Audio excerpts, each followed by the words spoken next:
Hello everybody, this is Vikas. And this is Sneha. Welcome back to our channel Snevika House.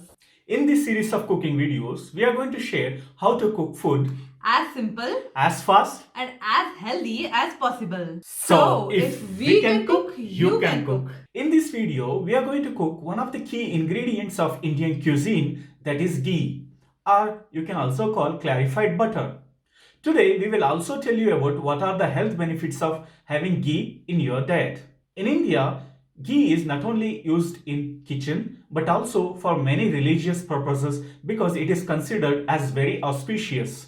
In India, when we stay away from home, we carry the homemade ghee. But it is practically challenging to carry the ghee all the way from India to Germany.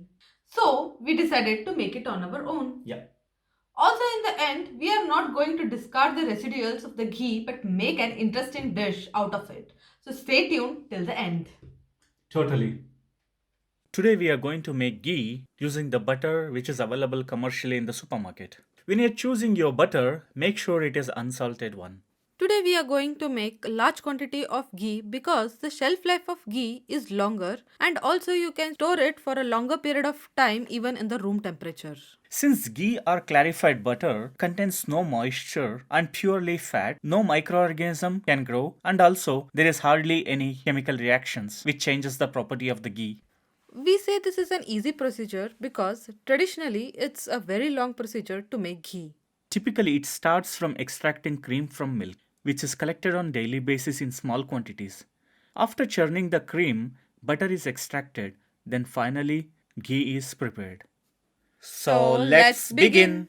To make ghee, please choose a cooking pot which is big enough, at least 2 to 3 times the quantity of the butter you are using. One of the main reason is when you start cooking the butter, it may spill out and also you need to cook it for a longer time. Now we slowly unpack the butter into the cooking pot. You would be interested to know that back in India, ghee making recipe is passed on to the families from their grandmothers, which is why every household has their own way of making ghee. We unpack all the butter one by one into the cooking pot. It is better to use a heavy bottom pan and it is easy to monitor if you have a light colored pan. Heat the pan on low to medium flame. In my stove here, 3 is the maximum and I use 2 throughout the process. Let the butter melt slowly and stir it occasionally. Once the butter is completely melted, allow the butter to boil for a minimum of 12 to 15 minutes.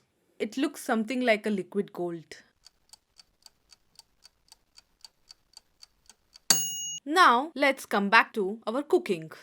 Lots of small bubbles like froth starts to rise up in the pan. This confirms that clarification of the butter has started. These are mainly milk proteins or whey proteins. Keep removing the excess of froth which gets formed when it is getting heated till it completely disappears. Also you can see there is a lot of solid forming in the bottom. Do not disturb it much, which is sugar solids mainly consisting of sugars in the milk such as lactose. Let's talk little bit on health benefits of the ghee.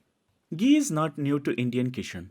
It's been used since ages. Ghee does not only taste good, but it also offers a range of health benefits. In Indian traditional medicine, Ayurveda, ghee is considered as one of the top oily food. Ghee helps in digestion and also good for improving memory. In the recent days, lot of multiple publications have published the research on this topic. Cleveland Clinic from US has recently published a flyer explaining advantages of ghee. It says one of the major advantage of ghee is it is lactose free. So if you are sensitive to milk, so ghee is a very good choice to replace butter in your daily diet. Ghee is a rich source of butyric acid which helps maintain the integrity of your intestinal wall. Ghee also helps to lubricate the connective tissue, which is great for the joints of our body. It is recommended to use a spoon of ghee in your daily diet, but not more than that, and also not by the people with high cholesterol. As in India, we say, if you drink too much of amruta, which is a magic potion to live forever, turns into poison. So use responsibly. At this stage, you can turn off the stove and keep it aside for some time until it becomes cooler. If you want to customize your ghee with different flavors, you can add combinations of flavoring agents such as roasted fenugreek seeds, Bitter leaf, garlic, cardamom, drumstick leaves as per your liking. A small amount should suffice. Once the residue settles at the bottom and the ghee comes to near room temperature, diligently pour the ghee to a storage container.